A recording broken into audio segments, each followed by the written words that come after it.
Robotics and World Models Reading Club number 21. Vision, Language, Kinematic Supervision for Perception-Based Humanoid Loco-Manipulation.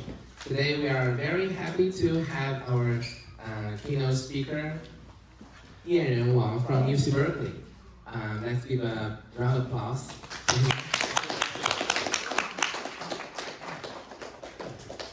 Okay, thank you for the introduction. Hello everyone, I'm Wang. I'm a second year, almost 3 year PhD student at UC Berkeley. Yeah, as my Professor W in class. And I also intern in MLPAR. Today I'd like to talk about VLK, Vision Language Kinetics, learning humanoid locomotion from synthetic interaction in reconstructed things. And this work is done during my internship in MLPAR.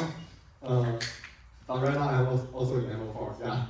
And I have a little bit pressure because last week Center Robotics has a fantastic talk from Hollywood. Yeah. So first, let's watch the think preview for real estate. So our model can we can give our model the language instruction. Sorry. I think there are some delay for the microphone. Hello. Okay, great. Okay, so we can feed the language instruction to our model, and our model can also have robot egocentric view as its output and as its input and output motion reference. And we have a logical training policy to check the motion reference to perform some task we want. Yeah, and I know maybe not all the audience here are working on robotics, so maybe I will briefly go through the history of robotics and also mention what problem we want to do. Yeah, so maybe So maybe 10 years ago, model-based control is a mainstream method for robotics. I think at that time, after robots from Boston Dynamics can perform some very cool skill, for example, the robot poker. Yeah, and model-based control is something like we can model everything. So we can model robot dynamics, and we can also model maybe environments, and we can convert the robotics task into an optimization problem. And once we solve the optimization problem, we can control a robot to perform some task. Yeah, and nowadays, I think robot learning is mainstream method right now. So robot learning means that we can collect some data, and data can either from simulation or real world, and we can train a policy to feed this kind of data, and then deploy on real robots. And my research mainly focuses on the robot learning part. And however, I think for model-based control and robot learning have different difficulties. So for model-based control, the main problem is that we need to model. That is, if we put our robot to an unseen environment, and we need to maybe write a new mathematical equation in different kinds of cases. And for robot learning, the main problem is data. Of course, we have different kinds of data sources, but how to scale the data is the main problem to address. So maybe we will ask, where does the data come from?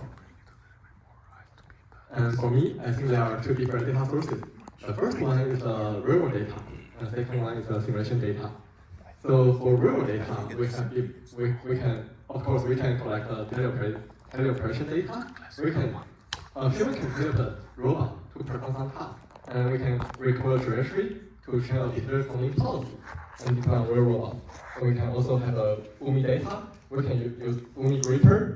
I think there are some UMI gripper layers. Yeah, use UMI gripper to collect gripper data, and we can convert gripper data to some embodiment. For example, the manipulator, robot, or humanoid. And we can also have the motion capture data. Use this data to train a motion capture policy to make a human robot perform something like a dancing motion. Yeah, it's very cool.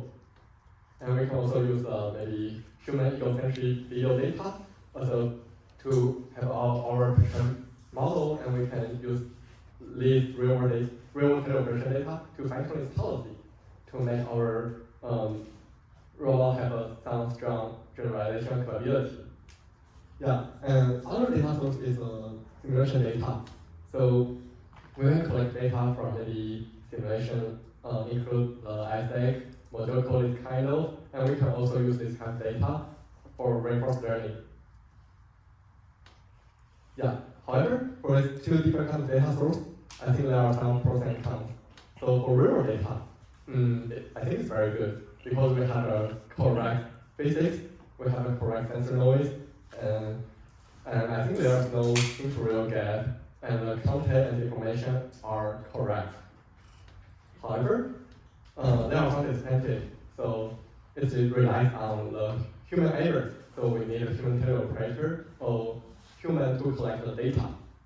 And also, because the data is collected by human, so the diversity is limited. And if we consider simulation data, the advantage is that we can collect the data very easily in simulation because we have a parallel environment to collect the data. And I think in simulation, we also know the ground truth of the simulation state.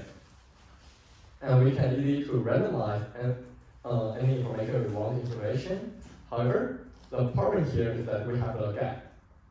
We have a rendering gap, RGB integral gap. Yeah, and we have a maybe dynamics gap.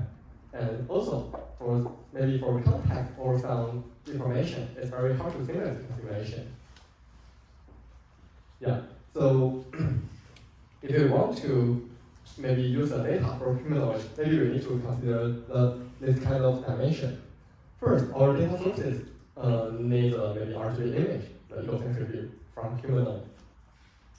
Also, maybe we need a language instruction to make humanoid know what to do in the current time step. And we also need an action. The action can be maybe join level action or whole body kinematics. And the last dimension we want to compare is whether the method can rely on this human error. Yeah, so I think different methods have different pros and cons. Yeah, and because previously we found that most of the data sources cannot have both of the cannot have maybe egocentric image, language instruction, and whole body kinematics. So we propose our method VLK here. Our VLK can have all the advantage here, but it also has some drawback, and I will mention it in the later slide. Okay, so I will start to present our VLK. And to begin with, maybe I want to use one sentence to describe. So VLK is that we want to turn the data collection power into a data generation power. So we don't want to collect any data in real world simulation. All we want to do is data generation. And then we want to use the generated data from model training and deploy on real world. And this is a full pipeline here. We have in our project we have two different big pipeline, the upper one and the lower one. The upper one is the synthetic data generation. We can generate a lot of data in simulation with photorealistic RGB image. And then we can use this kind of data to train a policy. We call vision language kinetics policy. And then finally, we will use a whole body tracking policy to convert the kinetics information to robot action and deploy on real world. Yeah, and now I will go through the pipeline stage by stage.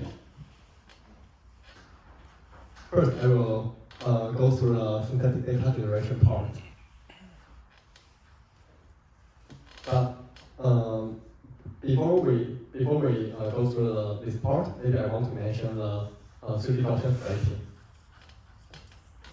So the 3D Gaussian splitting is that we can use maybe some RGB camera or iPhone. Yeah, so you can just download a Polycan COLYCAN for your iPhone, and then you can use a Polycan app to scan our environment, and then you can have a Gaussian splitting.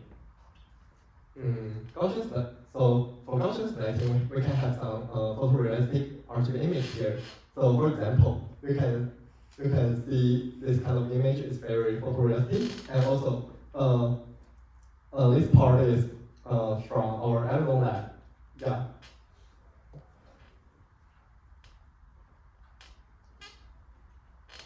So our first stage is that we will use our iPhone 14 to scan our unknown environment.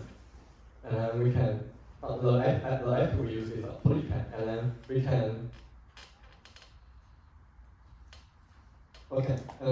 just take some picture to reconstruct our 3D scene. And then we need to calibrate the 3D scene in simulation and real world, because we must measure some scaling. For example, the distance are the same for both of the environments. Okay, and now we have a photorealistic 3D scene in simulation. And then we need to do waypoint generation. So the waypoint generation means that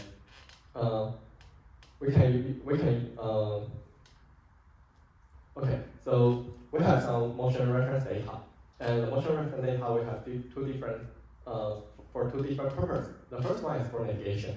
So for navigation, because we want to measure the humanoid have the collision-free path from point A to point B. The point A can be our starting point, and point B can be our end point. To achieve this, we can use maybe something like the A-star or shortest path algorithm to do this. Yeah, so we can have a collision-free path data set for our humanoid. And for our task, we consider box listing. So for box listing, we have we can use a mode data set. We can require a mode data set from human to humanoid. And then we have a human-object interaction data. And for this kind of data, and we can train a policy condition on our humanoid two-hand anti-vector. And then once we have the anti-vector information, we can train a conditional diffusion policy. Condition on the waypoints and the anti-vector position to do robot motion synthesis. Oh, I forgot to mention, so if you have any question, feel free to interrupt me. Yeah. And then so a quick question, how to train this motion synthesis model, or you mean motion synthesis? How to train this robot motion policy to condition key points to generate the contact? Okay. So for the key point generation, how we do is that in the 3D things we know there are some maybe reachable area for humanoid. Yeah, so we can label the reachable area for humanoid, and then we can render in 3D design the starting point and end point. Yeah, and and if you want to do a motion synthesis model, we can use a mocap.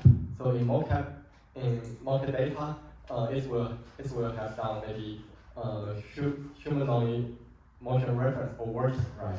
And it also contains some bus lifting.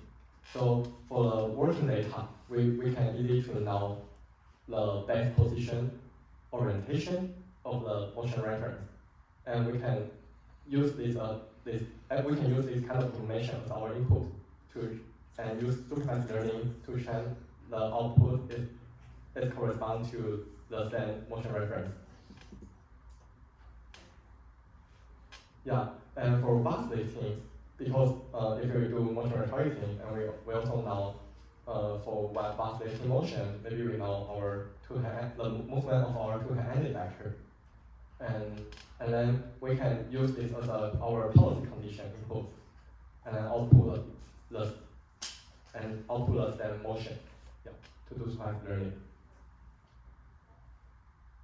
Okay, so the contact point policy condition is generated by the generated model, or how to get?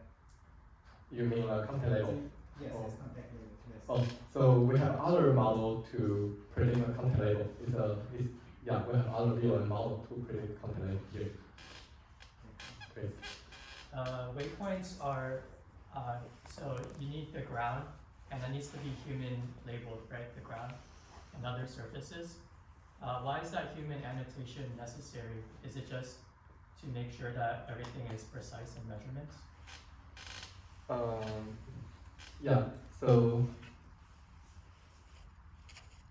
sorry, can you repeat your question again? I noticed in the paper that like the human surface, that surfaces and like the objects, there's like some layer of human annotation going on. Yeah. To like generate like the surface meshes. Yeah. Why was that necessary? Necessary for human annotation for the surface. For the surface meshes. The measures is scaling or Because the waypoints, they need to be on the surface mesh. yeah. Right? Why was that human annotation needed instead of just doing everything like autonomously?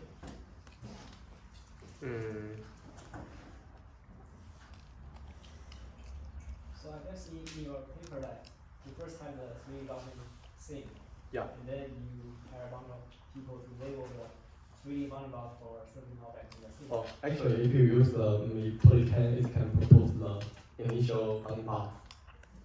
But it's also like human, I mean, like he said, like there's some like post-processing that you, like a human labor to annotate something in the scene. Yeah, sure. And that can be actually autonomously handled by some VLK models. So. Previously, I tried to annotate this kind of through the VLK model, and we also try to use the VLK model to output a language instruction for our VLK data set. However, unfortunately, the quality is pretty bad. Yeah, so that's why we use a human annotation for maybe something like maybe essays in the environment. Yeah. Is this answer your question? Okay. So when you're using Delta plots to generate this kind of multi-view for the environment, are you relying on, when you are doing the training of the policies for the robots, are you relying on the images from this kind of multi-views, or are you also relying on like either the point cloud or some of the other potentially meshes from this environment? We rely on RGB image. Only on RGB Yes. images. Yes. So, well, what if sometimes your Gaussian splats can have good images, but sometimes it may have some of the wrong interpretations of the relationship of the objects it's rendered. So you mean the RGB image content may be not very clear or? Yeah. That is the thing I'm considering about. Yeah. So okay. So once we scan the Gaussian splitting here, and I think for some detail it's not very clear. Mm-hmm. Yeah, and it's not real. But after we add some maybe randomization, it can somehow solve this problem. Yeah. Okay. See.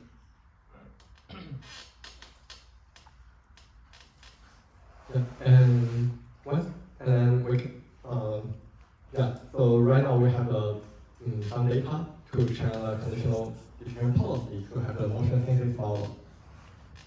And we can generate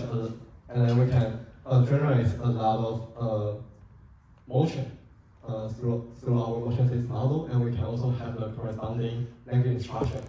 And once we have the motion here, we can put the motion in a simulation and to render the RGB image for our data sets. Yeah, and okay. How to get the motion synthesis model? How to get the motion synthesis model? Yes. Okay, so so I think the first step we need to do the motion retargeting.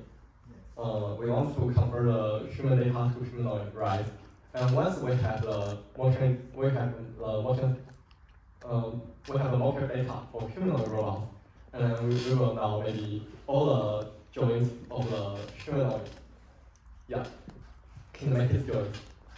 And then we can to retrieve the body pose, the base pose of the humanoid is contain the position and orientation, and we can also retrieve the two hand effector pose. And we can use this kind of as our pose input. And our output is a whole body motion reference from mocap. So in this way, we can train a motion synthesis model. Thank you. My question is that this model looks like rely on the mocap data, right? Yes, exactly. So is that, I think it may be limitation because for some diverse contact, like object interaction passages, maybe we don't have that kind of data. So if this is the case, how we handle it? Yeah, so I think there are some motion mocap data sets also consider the human object interaction, and it can interact with different kind of objects. And also we can use Keynote model from NVIDIA to synthesize this kind of motion. Yeah, so I think Keynote is very powerful, and we also consider Keynote for our data engine. Yeah, but I mean, for Kimono, it doesn't have all the interaction. Most of the things are like locomotives. Yeah, exactly. So we need to add some additional constraint for the generation of the model. Yeah. So you already tried that one. So The model? I guess. Not yet.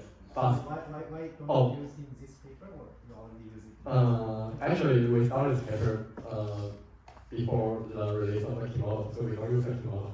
Yeah, after key model release, and I think it's very powerful, and we definitely will try this. Yeah, actually, in Amazon, we already use the key model for some project, and it's very powerful. Yeah.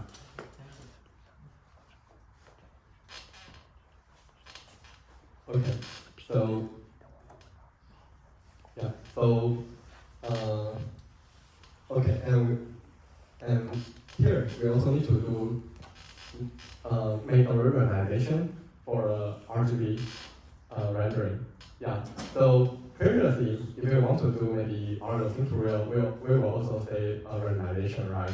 But at the time, we will randomize maybe the dynamic part of the robots. But if you want to bridge the maybe RGB gap, we will add some randomization or rendering to bridge the maybe camera sensor gap. Yeah, both of them are the randomization, but maybe focus on different kind of sensor and properties. Oh, and we also borrow some idea from some papers work. 3 words from NVIDIA and Holu are a contributor, and I will mention later. Yeah, so we did a visual domain randomization here, and we compare with maybe no randomization, and we only have a camera randomization, only have a lighting randomization, and full randomization. And we will find that if we add a full randomization, the success rate can significantly increase. And the table here on the randomization item we consider. So we have some camera extrinsic randomization, and we also have maybe downlight randomization, brightness, contrastic, and some hue, this kind of, yeah. And we also consider something like the noise randomization. Okay, so once we have pipeline, and we can easily to generate a lot of data in simulation with photorealistic RGB image. Yeah, this data set looks like this. So both of the 2 videos are from simulation. And this is our maybe 3rd view camera simulation, and this is the upper video are the evil view. And we also consider different kind of tasks. So we have a navigation work too, and also turn around, pick from floor, put from floor, put on the floor, and pick from a surface and put on surface. And we have 6 different modes for our task.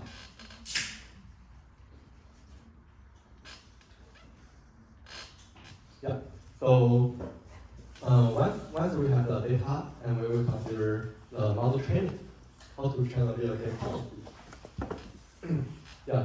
So the observation space of our VLK policy is here. So we have our linear velocity, delta x, delta y, and delta y direction.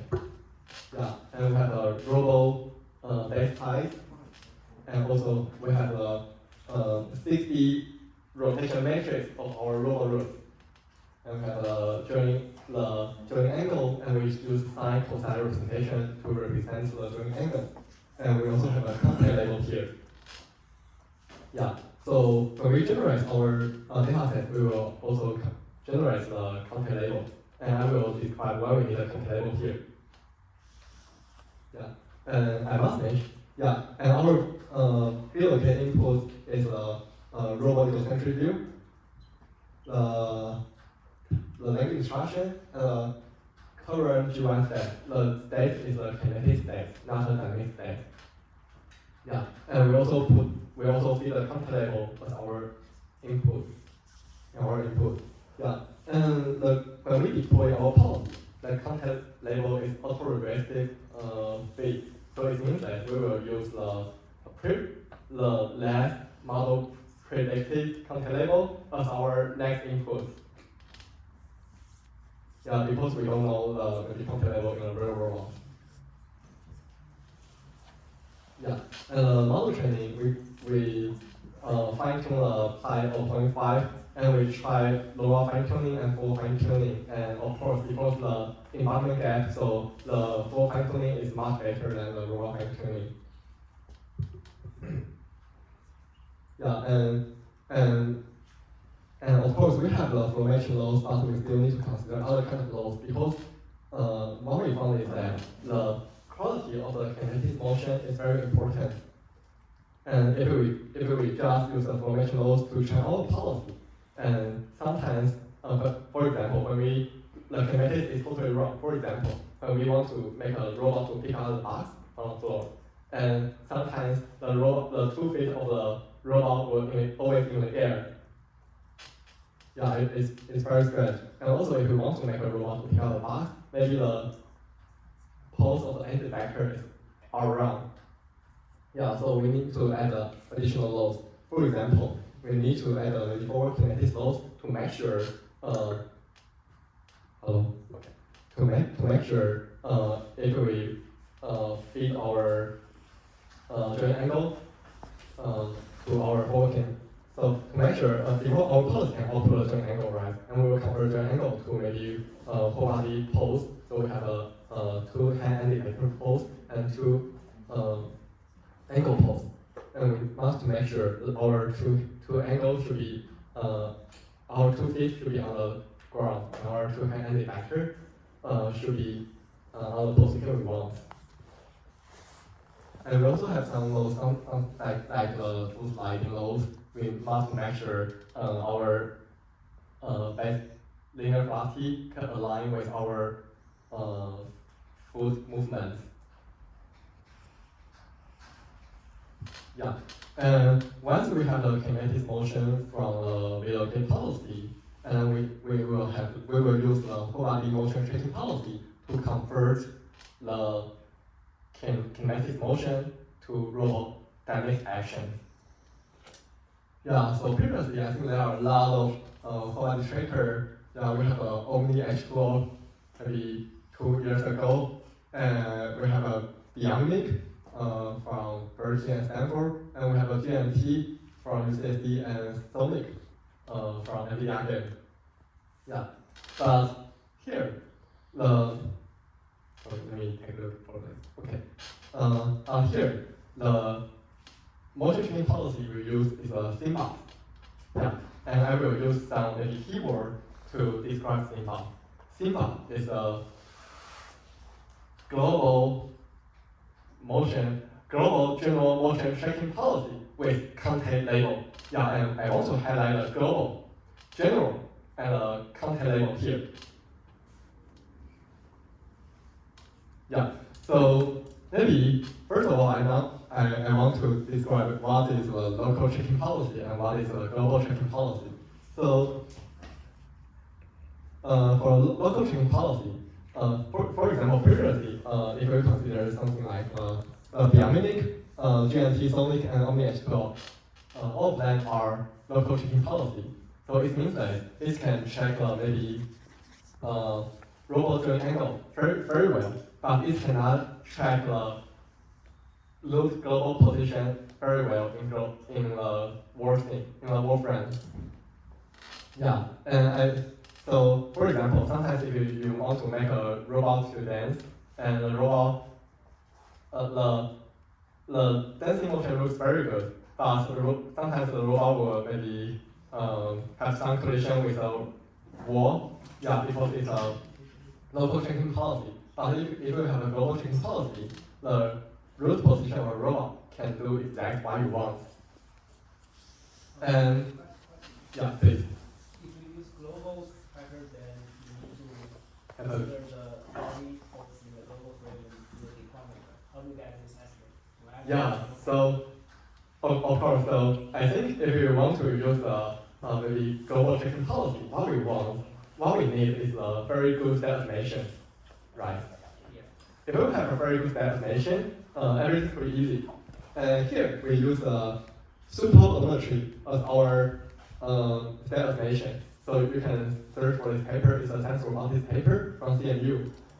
Yeah, and it's a LIO, so it uses LiDAR and you as an input and to predict the body, to predict the root position orientation.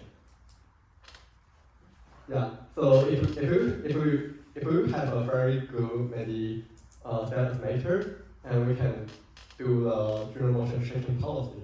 But if we, a global checking policy. But if we don't have a very good estimation, but we also want to use the global checking policy, and the performance are very poor.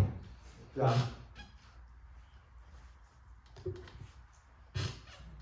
And also, and I also want to describe the second keyword here is general motion tracking policy, general. So if you consider maybe beyond mimic is very powerful, and it can make a human robot to do a lot of fancy motion. For example, the back flip, and maybe something like very mimic human-like motion. Yeah, but the main problem is if you consider beyond mimic, it can only during the training, it only relies on maybe one single motion. So the policy can only deploy for this kind of motion. But if we have a general motion checking policy, and our one policy we can just feed a different motion reference to a policy, and policy can check it very well. Yeah. And for me, I think if you want to have your own general motion checking policy, I think it could be easy because you can just modify the source code of the dynamic, the PPO part. Yeah. So what you need to do is that you need to for dynamic you can have a parallel environment during the training, right? And for each environment, you can just feed one motion to the policy. Yeah, and this is the first thing you need to do. And the second thing is that you need to change the adaptive sampling. Yeah, adaptive sampling means that for motion trajectory, I think there are some moments it could be easy to fail, and you need to add the probability to sample at a time frame. Yeah, and you need to measure your adaptive sampling.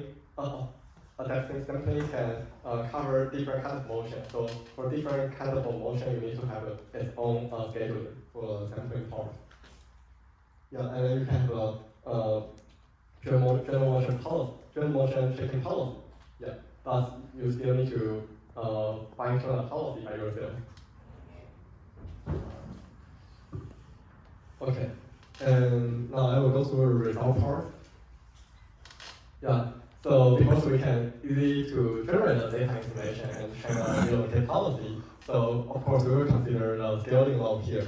So we found that we saw some scaling law for our VLK data. Yeah, and if you consider the navigation task, I think it's almost 99% here. And if you consider something like the data from the floor and data on the surface, the success rate is not very high right now. Yeah, and yeah, but of course we can solve a scaling of the data part. Yeah, and in our experiment, we only consider maybe 1,000 trajectory for each task. And but in the future, maybe we will try maybe more data to see the scaling. Yeah, and we also have some real-world experiments to have some quantitative results here. Yeah, so for both the real-world and simulation, we consider two different kind of things. We have a lab thing and apartment thing. Yeah, and we have 6 different kind of tasks we consider. Yeah. And for each task in real world, we have 20 trends. And we also deploy our policy in our real world for different scenarios. And both of the layouts are on theme during the data generation. The reason is that because we are very daily and we don't want to reproduce exactly the same environment in real world. Yeah. So because we will scan some Gaussian splitting and we will change the real world layout and scan the other one. And however, during our deployment, we don't want to reconstruct exact the same real layout from our data set. Yeah, and also I think maybe the last meeting before our paper submission, and Guya just mentioned that can our policy cover some robotics tasks? For example, the disco light. Yeah, and I just buy the bump of the disco light from maybe Uber Eats. Yeah, and just test it right now. Yeah, and I think the policy can work well even in disco light or dynamic layout changes. Yeah, but of course, if we saw the right video here, and of course, our policy can still work on disco light environment, but there are some performance decay here. Oh, sorry, performance degrade here. Yeah.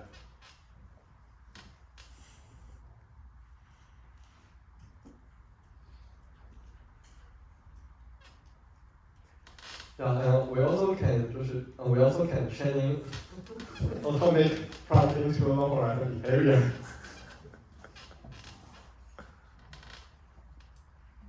Yeah, so during the deployment, we can just change our language instruction to make the robot to do some localized tasks.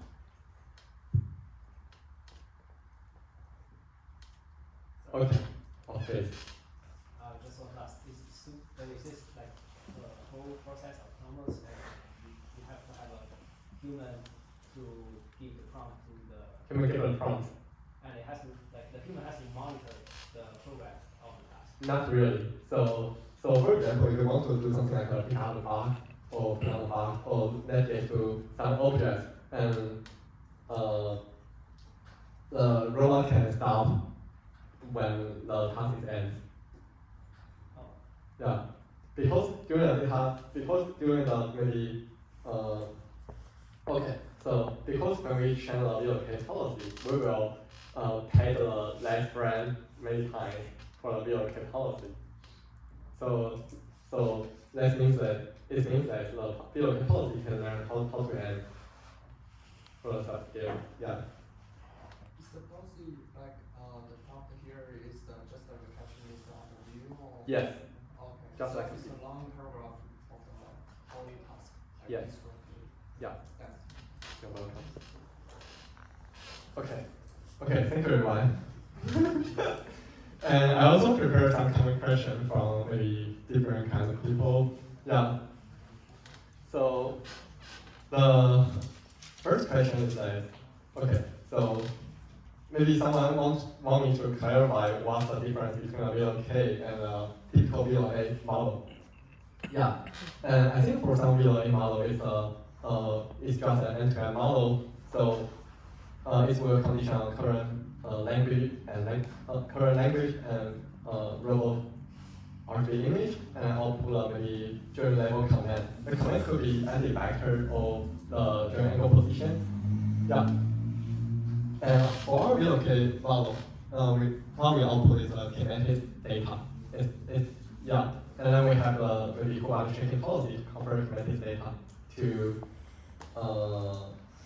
robot action. Yeah. And the data sources is not from real world, and it's just a synthetic one. Yeah, and the second concentration is that when we simulate our whole pipeline into the two levels, so we have a hyper policy, it can output kinetic drive, and we have a local policy to convert kinetic to robot action. I think there are two reasons to do this. Two reasons for maybe two level policy. So the first one is control frequency. So if you consider maybe humanoid system, control frequency is very essential. And sometimes we must to make sure our low-level control policy can give our humanoid robot force command at least maybe 30 or 40 hertz. Yeah. And however, if we use a huge foundation model, it's very hard to maintain this kind of high frequency. So we need to split our system into multiple parts. So maybe you will see maybe there are some companies have a system 0, system 1, system 2. Yeah, this kind of. Yeah. But of course, you have a lot of choice for maybe you have a lot of choice to bridge the high level and low level part. So the first one is the kinematic data here. And the second one is you can just use the latent space to bridge these two parts. Yeah. And the other reason we choose the kinematics as our interface to bridge these two parts is the motion reference is very natural, and it's easy to explain the behavior of the motion reference. So based on motion reference, we can just know whether the behavior is correct or not based on our maybe human language instruction, right? And the other reason is that right now the graphics is very powerful, and we can use the graphics engine to generate a lot of data. Yeah, maybe the body data or the human object interaction data.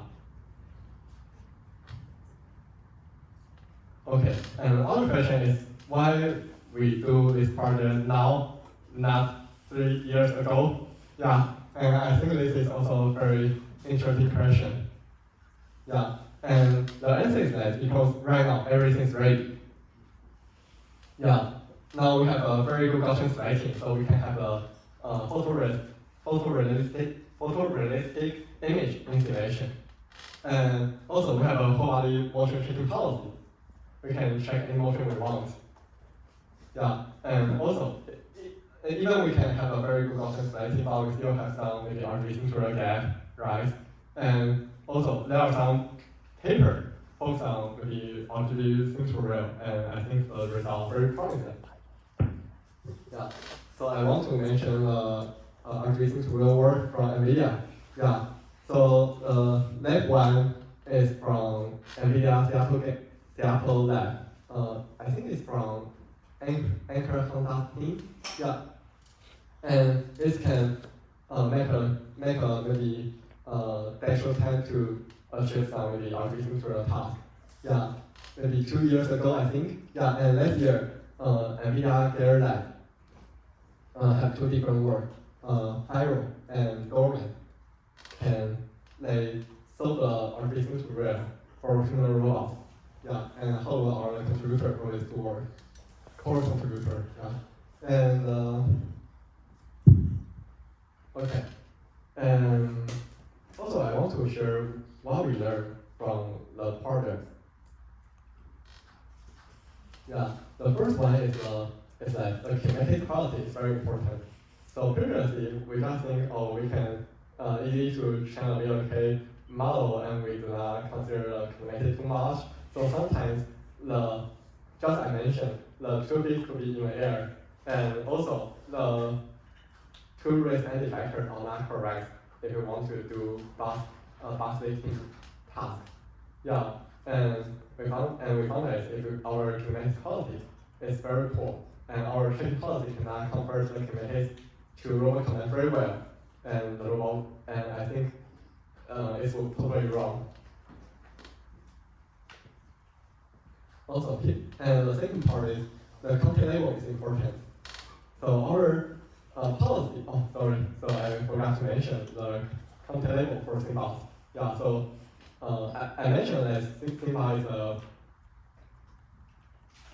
global general motion tracking policy with content label. Yeah, and content label here is that in Simba, it will consider two different kinds of context. The first one is the contact with the environment. The environment means that something like we cannot move the object in the simulation, for example, in the environment, for example, the terrain, it cannot change.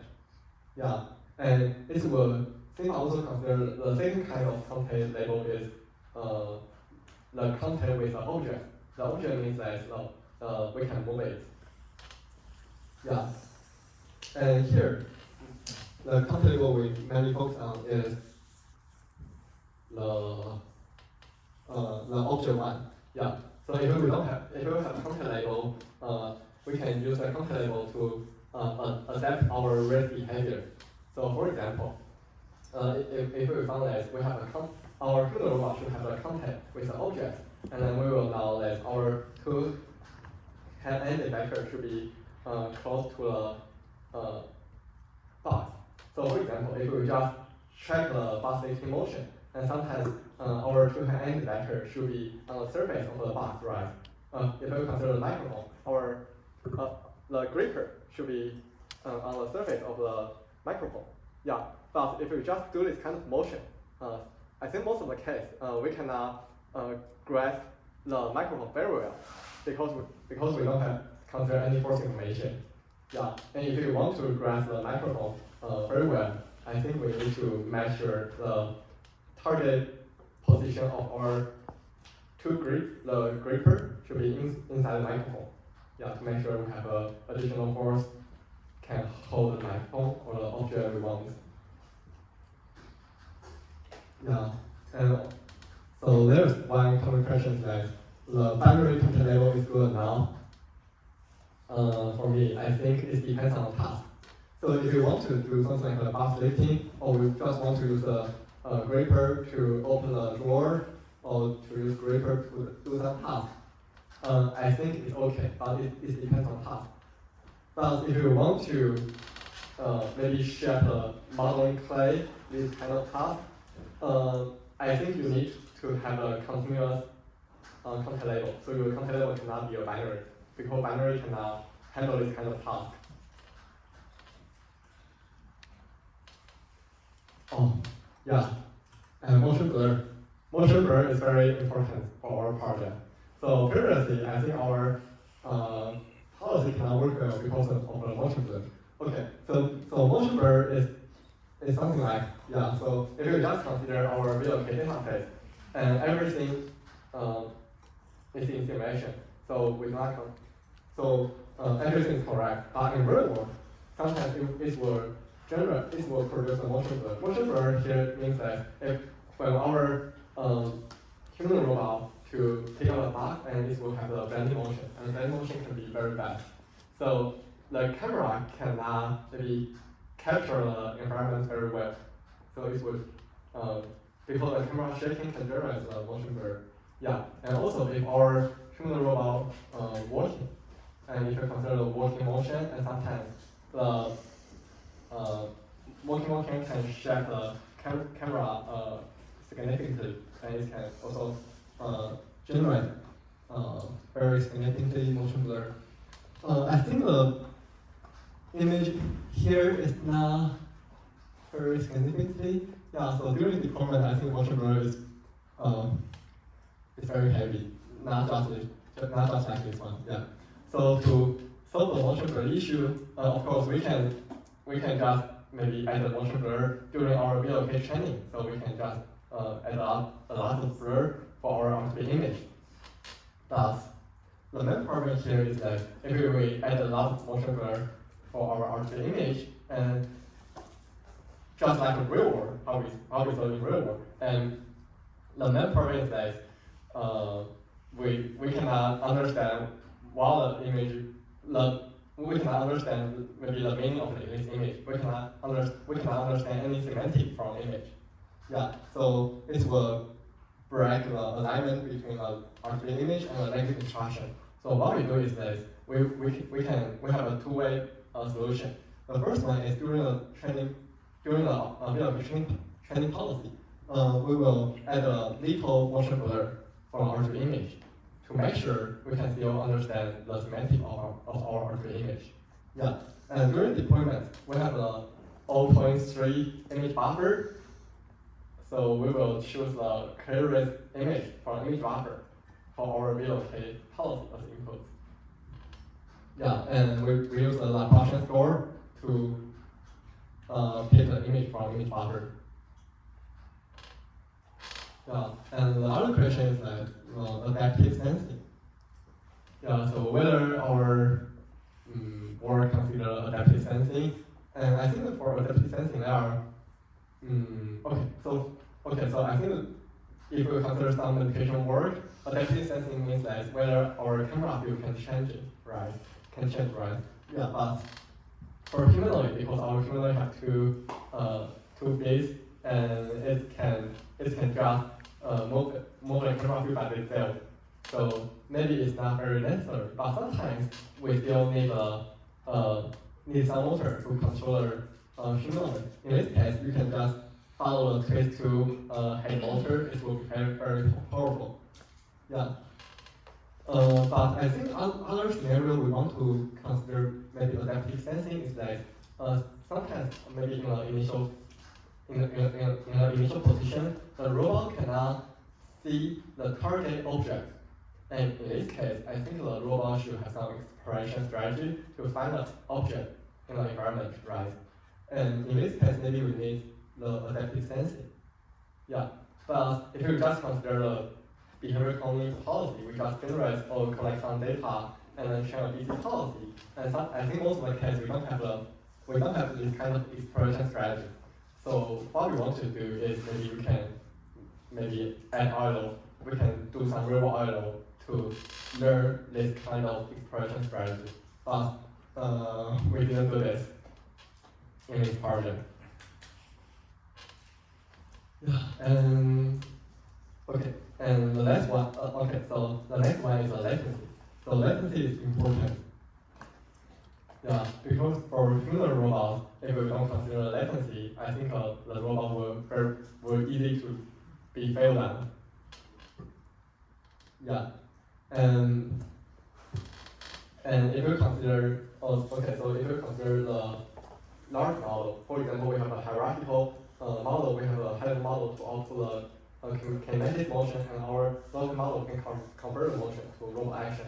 But sometimes the output from the hyper model is not a stable pose. For example, when our robot working, and I think for some moments the robot will only one leg on the ground and the other one in the air, right? And in this case, it's not a stable motion. And if we just waste the output of the hyper policy and make a robot to pose in this kind of motion, because it's not stable, so the robot may fail down. And or the performance of the total system could be very poor. Yeah. So to solve the latency issue, we have two strategies. The first one is we consider real-time VLA for type of 25 architecture. So it can make our hyper policy can infer the maybe next action chunk in 31 ms.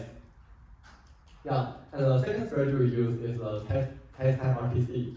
Yeah, so actually we tried the training time RTC and test time RTC, and we found that in our scenario, test time RTC is much better than training time RTC.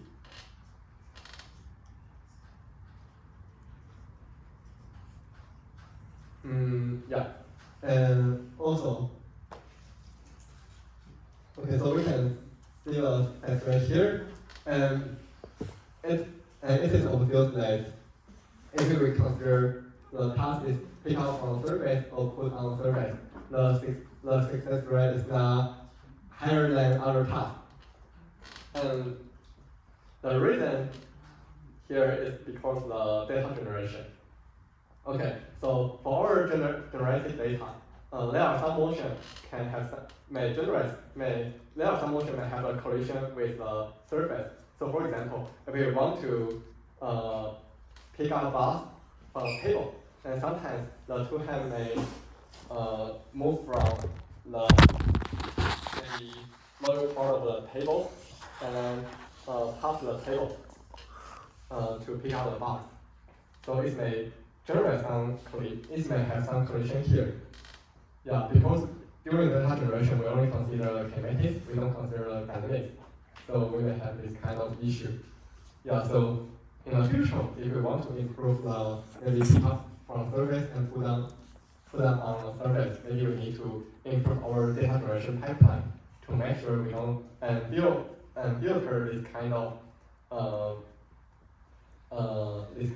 low quality data. Yeah, and calibration is also important. So we have two different settings before. Yeah, so our first setting is we just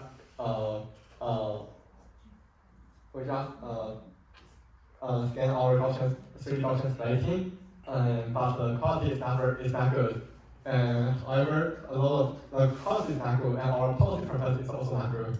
Yeah, and the second setting is that we just we have the Gaussian splitting in simulation, and we do not align the distance scaling.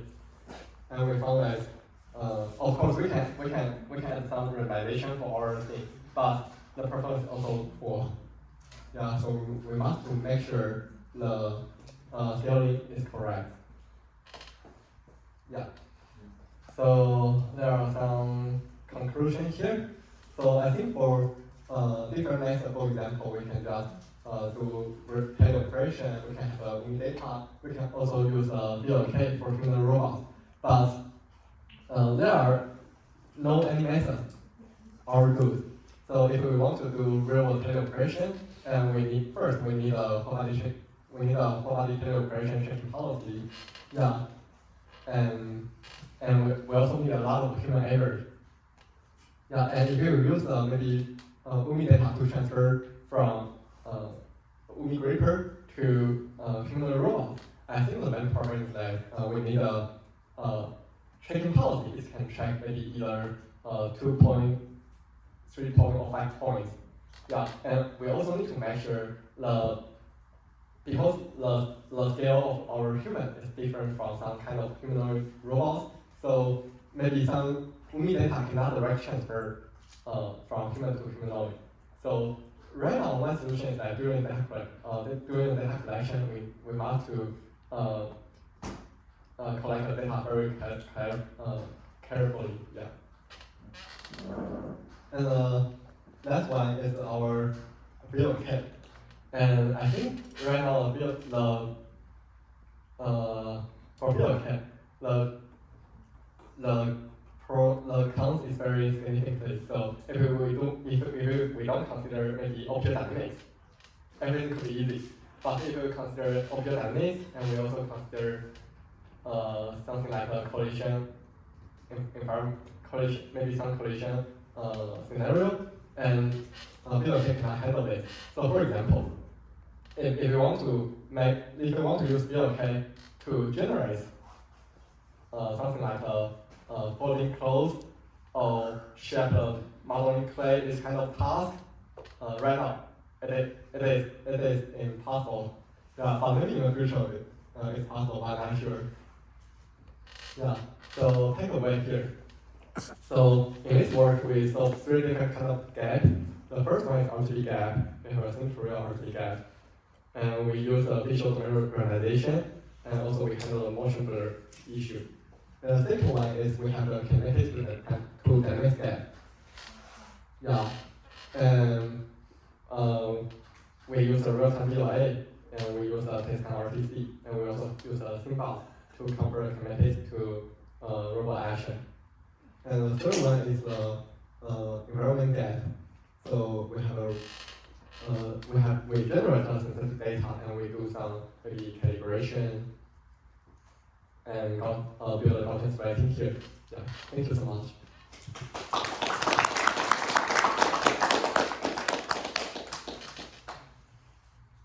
Please. How do you render the dynamics objects in the scenario of the robot object interaction? Otherwise, it's kind of like a static 3D Gaussian scenario. Oh, yeah. So, oh,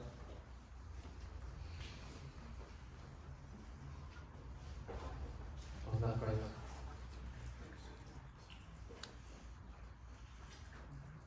Okay.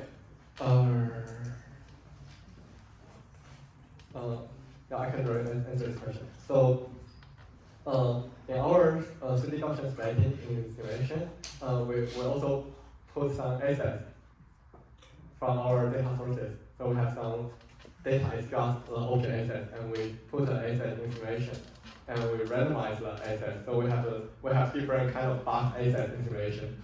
So when you scan for example, using the iPhone to scan this scenario, it's a clean scenario without any assets. Not really. So there still have some maybe table. Or And yeah, this kind of sure. access is not movable in the data generation. Yeah, it's not movable. Yeah. Thank you. Yeah, and if we want to move something, for example, a box, and we will put random box asset in simulation during our data rendering. Yeah. When putting these assets, mesh assets in the simulator, it's purely mesh or it has some other physical parameters like the mesh or What you mean, the Gaussian splitting or the box? both the static Gaussian splitting and the box you put in. So both of them we have some maybe collision box for that. Yeah. Collision box. Yeah, but during the data generation, the collision box is not a strong constraint. It's mainly used for the maybe waypoint generation. Yeah. Please. Hi, Brian. So it seems like you're doing like a real to sim to real kind of approach, right? Yeah. So you actually have to capture the environment, and then afterwards we generate Gaussian stats, and then the trajectories, right? So the trajectories are generated mocap. Does that mean?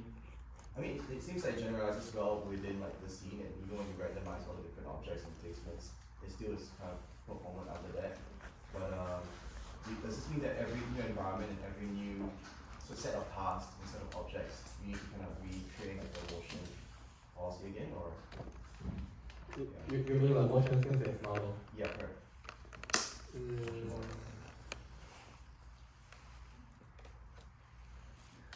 Yeah, so I think for different tasks we need to have maybe, so in the future you'll consider maybe more, right now we can use maybe one motion synthesis model to generate both of the maybe navigation and the path lifting data. But of course, if we consider some motion, some tasks outside the space, maybe it cannot cover. But if we have like kind of motion reference, our motion sense can cover in the future. So this motion synthesis model that you train in, is it specific to the environment, or could it generalize to different environments? The motion synthesis model can generalize to different environments. Yeah, because we have the motion first, and then we render it in simulation. Thanks. You're welcome. So my question will be, if, for example, if I'm working in the company, definitely we could just find out some people to collect the data. Those are kind of very high qualities. But if we want to scale it up, it's very hard because you really need to find a lot of people and find the humanoid and try to just spend money. So if we already have, for example, one set of the ground truth, the GD data on one environment, and if we want to generate this synthetic data, for example, in the other environment, do you think doing the co-training of the real world data, like from what I have collected from the company side, and also doing getting the synthetic data doing the co-training, will make the model to be generalizable? Okay, so for me, I think you can. I think if you consider the synthetic data, it could be make your model more generalizable. Yeah, because in simulation you can easily to change the layout of your environment, and you can also easily to change the 3D thing. So, for example, a lot in this work we only use scan things, right? But I think there are 3D Gaussian splatting things data set you can use. So I cannot remember the name of the data set, but there are a lot of things you can use in a simulation. So in this case, you can easily to maybe generate different kind of data from different things. So I guess my question would be bridging the gap between the real data and the synthetic data. That is to say, how do we expect the co-training on two types of data will actually make the model to improve or actually make the degradations? If you want to combine the two different kind of data sources, Yes. I think first you need to you need to maybe unify the data formats, right? So if you consider something like a VLK, and you need to make sure the real data you collect is also can make it much a reference. Yeah, and once you have this kind of maybe real data, and you can easily to use the data to train the VLK policy combined with maybe our VLK data. Yeah. But for me, I think maybe I will think more about the limitation of VLK. So if you consider the real data, maybe I would like to try to solve something like the mobile Loco-Manipulation. Yeah, so let me think about whether we can use this kind of data to solve the dynamic computer dynamics.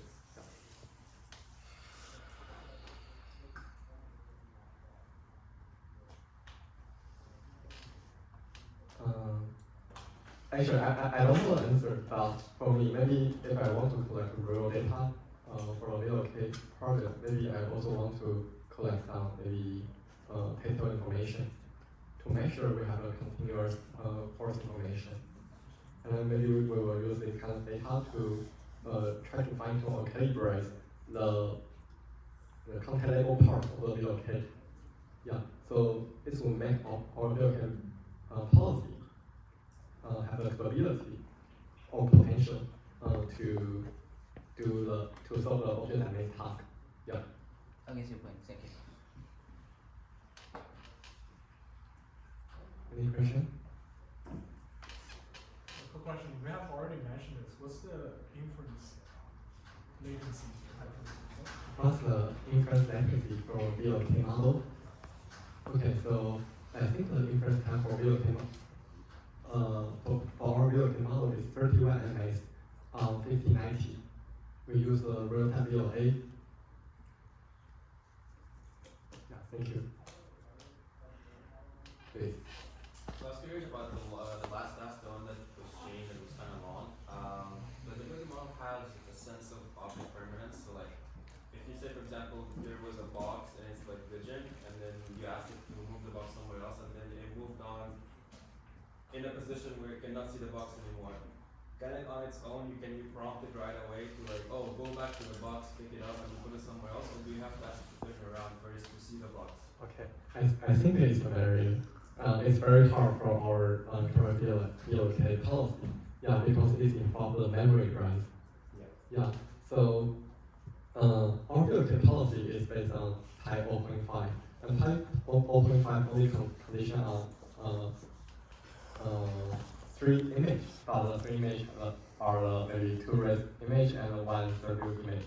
Yeah, and also the current robot state is kind of, so you can understand maybe this kind of model architecture do not consider history.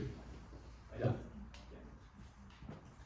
So previously maybe I just thank you. Do you find a gap between simulate the actuators and the real actuator a difficult problem or issue to deal with? Yeah. So for this part, so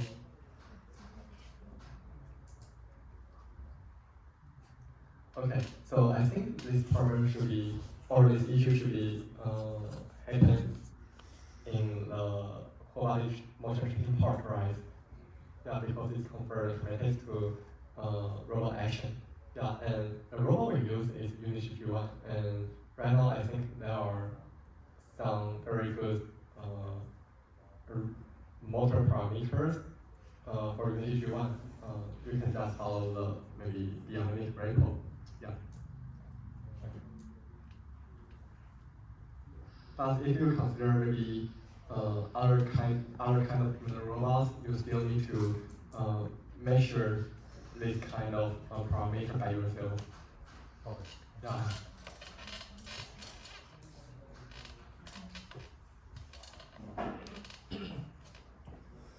Any questions?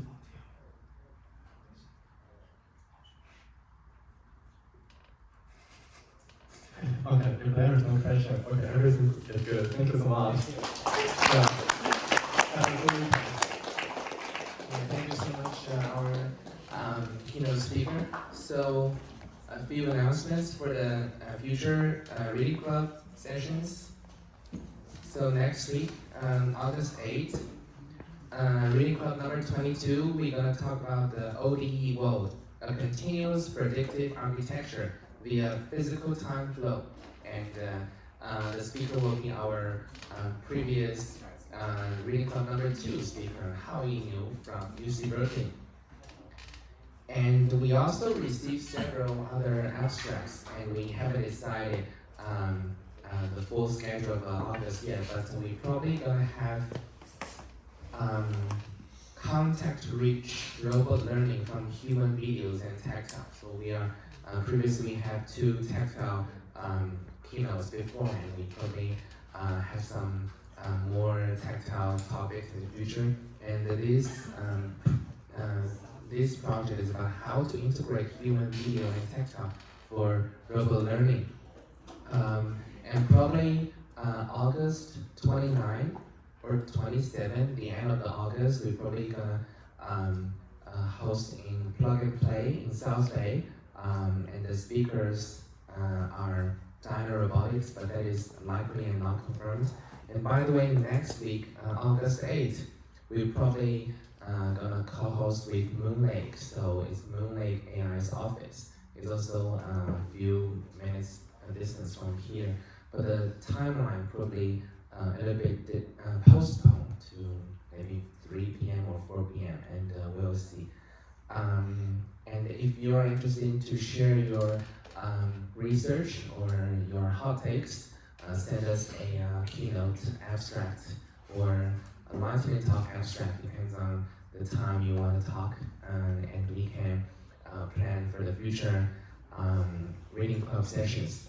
And also we have quite several, actually 3 or 4 proposals for August, so we are gonna plan out. And I think, yes, so it's time for us to take 2 group photos as a tradition, one exocentric, another third person's view. So after that, it will be everyone.